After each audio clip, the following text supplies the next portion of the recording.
Hello friends, welcome back to my channel. मैं हूं अमृता और आप सभी देख रहे हैं टारगेट एट 1। फ्रेंड्स, आज हम बात करने वाले हैं 69,000 शिक्षक भर्ती के बारे में। तो आज हम इस वीडियो में जानेंगे क्या है लेटेस्ट अपडेट 69,000 शिक्षक भर्ती की और क्या चेंजेस आए हैं इसके रिजल्ट्स को लेकर के, और क्या ऐसी चीजें हैं जो इस भर्ती को और भी ज्यादा खास बनाते हैं दूसरी भर्तियों से। तो आजकल की वीडियो जो आज हमारी वीडियो है उसका नाम है 69,000 शिक्षक भर्ती के नए मोड। तो क्या नए मोड है जो इस भर्ती में आए हैं, चलिए जानते हैं। सबसे पहले बात करेंगे हम 69,000 शिक्षक भर्ती में। आज कोर्ट में अर्जी देंगे अमिताभ ठाकुर। अमिताभ ठाकुर कौन है आप सभी जानते हैं। ये नाम बहुत ही ज्यादा प्रचलित हो गया है, बहुत ज्यादा पॉपुलर हो गया है। तो उसका रीजन क्या है?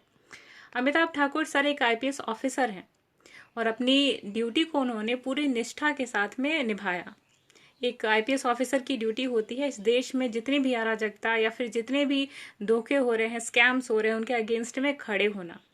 हालांकि बहुत सारे ऐसे आईपीएस ऑफिसर्स हैं यहाँ पर, लेकिन जब अमिताभ ठाकुर सर के पास बच्चों ने अपने साक्ष्य भेजे, जहाँ से उन्हें परीक्षा केंद्रों के संबंध में और जितने भी साक्ष्य मिले अलग अलग अभ्यर्थियों के 140 प्लस होने के, तो सारे साक्ष्य जब इनको भेजे गए तो इन्होंने इन सारे साक्ष्यों को संज्ञान में लिया और उसके अगेंस्ट उन्होंने शिक्षक भर्ती में कोर्ट में जाकर अर्जी देने का निर्णय लिया। तो काफी बड़ा स्टेप है अमिताभ ठाकुर सर की तरफ से, और हमें इनके जो इन्होंने जो इतनी मेहनत की है हम सारे कैंडिडेट्स के लिए, इसे हम सबको भूलना नहीं चाहिए।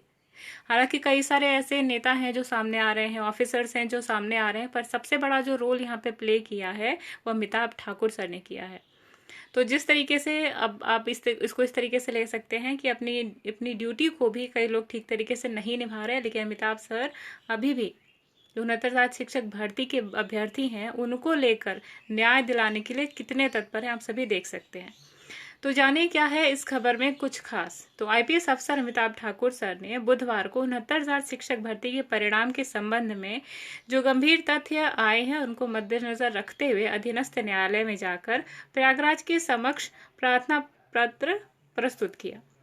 अपनी शिकायत में अमिताभ सर ने कहा कि उन्हें कई लोगों द्वारा शिक्षक भर्ती में परीक्षा के पेपर लीक होने पर तथा परीक्षा की प्रक्रिया में गड़बड़ी होने के संबंध में कई सारी शिकायतें मिली और उन्हें साक्ष्य भी भेजे गए। तो इन सारे साक्ष्यों को लेकर के और इन सारी शिकायतों को लेकर के अमिताभ सर कोर्ट में पेश होंगे।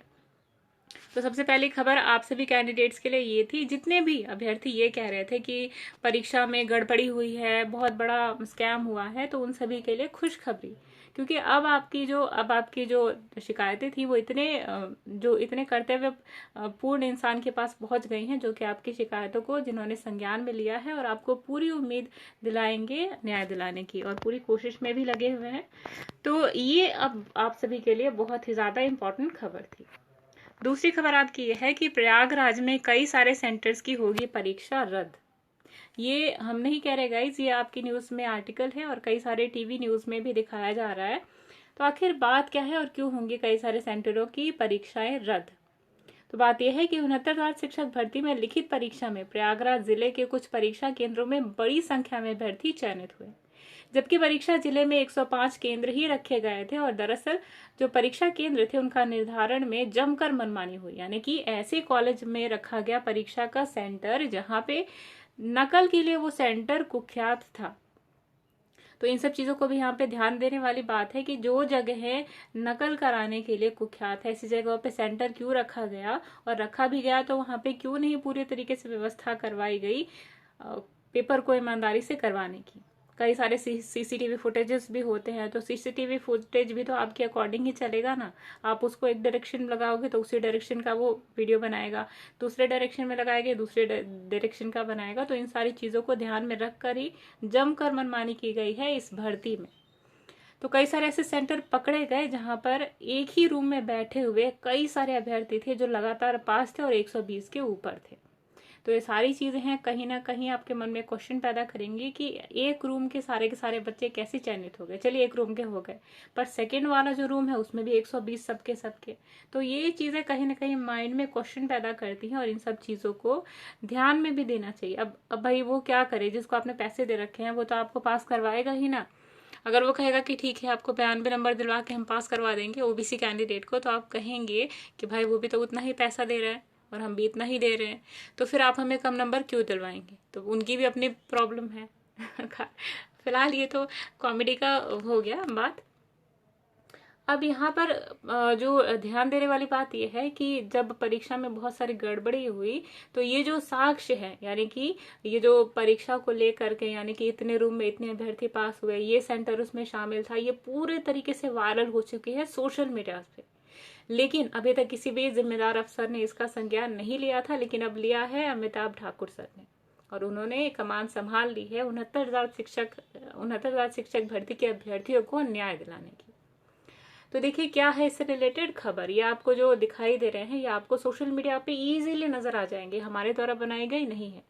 तो क्या है खबर, देखिए 69,000 शिक्षक भर्ती में बड़ा घोटाला, सैकड़ों अभ्यर्थियों का फर्जीवाड़ा से पास होने का शक, और दिए गए हैं 8 से 10 लाख रुपए तक परीक्षा पास करवाने का, और इसका हुआ है खुलासा। दूसरी इमेज में आप देखेंगे कई जिलों के सेंटर्स पर रद्द हो सकती हैं भर्ती परीक्षाएं, और ये खबर बिल्कुल ऑथेंटिक है गाइस, क्योंकि न्यूज चैनल का आप नाम देख रहे हैं, न्यूज चैनल का नाम है एबीपी गंगा, ठीक है ना, तो वहां पर आप जाकर देख सकते हैं। दूसरी जो आपके सामने इमेज आई है वो आई है पेपर लीक में झांसी के एक मेडिकल अफसर का अहम रोल आया।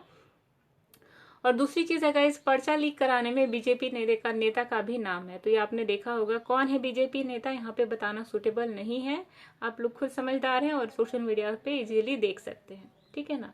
चलिए ना अगली खबर देखते हैं कि गड़बड़ी में सीबीआई जांच की मांग की है सुश्री मायावती ने।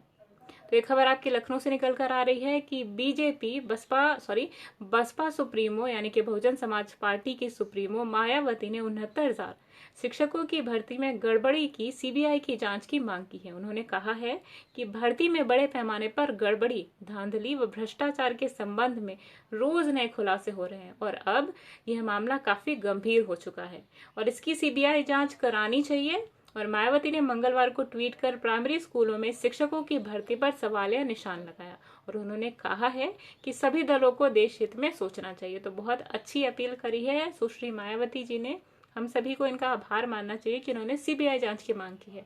हालांकि ये तो अब आगे चलकर देखा जाएगा कि इनकी मांग को कितने लोग संज्ञान में लेते हैं और क्या सीबीआई जांच होती है इस मैटर की। अगर होती है तो भी ठीक है, नहीं होती तो भी ठीक है, लेकिन बात यह है कि जितने लोग गुनहगार हैं उनको पकड़ना चाहिए, ठीक है। और लास्ट खबर देखिए आपकी निकल कर आ रही है 29,334 विज्ञान गणित भर्ती से रिलेटेड न्यूज। इसमें क्या है कि कई अभ्यर्थी 2-3 जिलों में दिया गया था उनको नियुक्ति पत्र, और अवशेष जो शेष पद थे उन पर नियुक्ति की मांग की गई है। तो यहाँ पर भी आपको देखने को मिला है फर्जीवाड़ा। क्या करें, हर जगह फर्जीवाड़ा, जो भी नई भर्ती निकलती है वहां से निकल कर आ जाता है फर्जीवाड़ा। ऐसा लगता है कि ये फर्जीवाड़ा और ये जो आपका शिक्षक भर्ती निकल रही है उसका चूली दामन का साथ हो गया, इनकी गड़बड़ी भी नहीं है। आखिर कोई अकेला नेता, कोई इस देश का लीडर, पॉलिटिकल लीडर, कोई भी एक अकेला ऑफिसर इस देश से ईमानदारी पूरे तरीके से नहीं भर सकता इस देश में, और नहीं बेईमानी हटा सकता है। यहाँ पर सब लोग को मिलकर आवाज उठानी चाहिए। तो क्या है यहाँ पर जो इम्पोर्टेंट खबर वो आपको ध्यान देनी है कि परिषदीय उच्च प्राथमिक स्कूलों में विज्ञान व गणित विषय के 29,334 सहायक अध्यापकों की भर्ती में 2 अभ्यर्थियों को 3-3 जबकि 45 को 2-2 जिलों में नियुक्ति पत्र दिए गए थे। इतना बड़ा फर्जीवाड़ा, यानी कि 2 कैंडिडेट ऐसे थे जिनको 3-3 जगह नियुक्ति पत्र मिले थे। अब ये बताइए कि अब अगर एक ही बच्चा 3-3 जगह नियुक्ति पत्र लेगा तो बाकी सब बच्चों को तो लॉस हो जाएगा, है ना। अगर वो 2 जगह जो खाली बची हुई थी वहां पर दूसरा कोई बच्चा भी तो अप्लाई कर सकता था ना। और ठीक वैसे ही 45 ऐसे कैंडिडेट थे जिनको 2-2 जगह नियुक्ति पत्र मिला है, यानी कि कुल 90 सीटें थी वहां पर, और वहां पे सिर्फ 45 बच्चे लिए गए हैं। कितना बड़ा लॉस है। और ये चीजें और ज्यादा बढ़ा रही हैं बेरोजगारी को। कैसे? अगर एक सीट पे 2-2, 3-3 अभ्यर्थी चयनित होंगे तो जो 3 अभ्यर्थी अलग से हैं उनको नुकसान होगा 4 अभ्यर्थियों को, ठीक। तो यहाँ पर आपको सोचने वाली बात है कि जो फर्जीवाड़ा है ये सारे बेरोजगारों के लिए एक सबसे बड़ा ग्रहण साबित होगा। अगर ये फर्जीवाड़ा रोका नहीं गया तो कई सारे अभ्यर्थियों के भविष्य के साथ ये बहुत बड़ा खिलवाड़ होगा, ठीक। तो ये है आप लोग की खबर। और साथ ही साथ देखिए एक अच्छी खबर भी है आप सभी के लिए। ये तो थी खराब खबर, अब अच्छी खबर क्या है कि डाक सेवक के पदों पर ऑनलाइन कर सकते हैं आवेदन। तो भारतीय डाक सेवा मध्य प्रदेश ने मध्य प्रदेश सर्कल ने निकाला है डाक सेवा के पद पर ऑनलाइन डाक सेवा के पद पर आपको आपकी भर्ती निकाली है। तो पद का जो विवरण है वो है ग्रामीण डाक सेवक यानी कि GDS और ब्रांच पोस्ट मास्टर और असिस्टेंट पोस्ट मास्टर। और पात्रताएं इसके लिए क्या चाहिए, गणित, साथ में स्थानीय भाषा एवं अंग्रेजी विषय में पासिंग मार्क्स के साथ 10वीं उत्तीर्ण और अन्य निर्धारित पात्रताएं। आयु कितनी होनी चाहिए, तो 18 से 40 साल तक की एज होनी चाहिए। जो 40 साल है मैक्सिमम एज वो 8 जून 2020 तक पूरी हो जानी चाहिए। और पे स्केल है इसमें 10,000 से लेकर 12,000 रुपये प्रति महीना और 4 घंटे की दर, यानी कि 4 घंटे में आपको अगर 4 घंटे काम करवाया जाएगा तो 12,000 मिलेगा और आपको 8 घंटे काम करवाएंगे तो आपको 24,000 मिलेंगे। तो ऑनलाइन आवेदन की जो अंतिम तिथि है वो है 7 जुलाई 2020 और शुल्क जो आपको है वो 100 रुपये देना है। और निःशुल्क वर्ग के अनुसार वहाँ पे निःशुल्क अब जाकर सरकारी जॉब अलर्ट जो है सरकारी रिजल्ट.com वहाँ पे जाके इसकी जो डिटेल्स हैं वो चेक कर सकते हैं। तो गाइज ये थी हमारी वीडियो इस भर्ती को लेकर के और साथ ही आपके लिए गुड न्यूज़ भी थी। तो गाइज क्योंकि भर्ती बहुत ज़्यादा फंसा के रख रही है अभ्यर्थियों को, तो यहाँ पे बच्चे बहुत ज़्यादा परेशान हैं।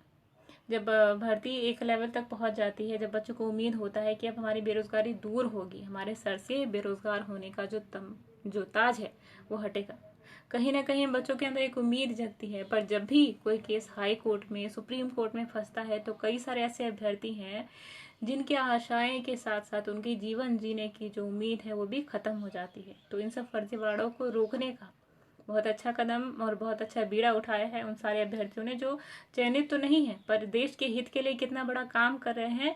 वो अपने देश के हित को ध्यान में रखकर एक ऑफिसर, एक अधिकारी बनकर किसी या कोई पॉलिटिकल लीडर बनकर अपनी जिम्मेदारी निभाना बहुत आसान है। पर तब आप कैसे जिम्मेदारी निभाएं जब आप किसी पद पर आसीन नहीं है, आप एक साधारण व्यक्ति है। तो यहाँ पर जो 69,000 अभ्यर्थी हैं उन्होंने बहुत बड़ा काम किया है अपनी जिम्मेदारी निभाने का, जबकि वो किसी बड़े पद पर आसीन नहीं है। तो उन सब के लिए एक छोटा सा एक लाइन कहना चाहूंगी कि जितनी भी उम्मीदें जीवन में आई हैं उनका स्रोत ज्ञान होता है। ज्ञान उसके पास जो नहीं, जिनके पास ज्ञान नहीं उनके पास जान नहीं। तो ये लाइनों के साथ हम इस वीडियो का समापन करते हैं। तो चलिए मिलते हैं नेक्स्ट वीडियो में कुछ और इम्पोर्टेंट कॉन्सेप्चुअल चीज़ों के बारे में और कुछ और इम्पोर्टेंट इन्फॉर्मेशन के बारे में 69,000 शिक्षक भर्ती से। तो चलिए मिलते हैं नेक्स्ट वीडियो में, तब तक के लिए बाय बाय।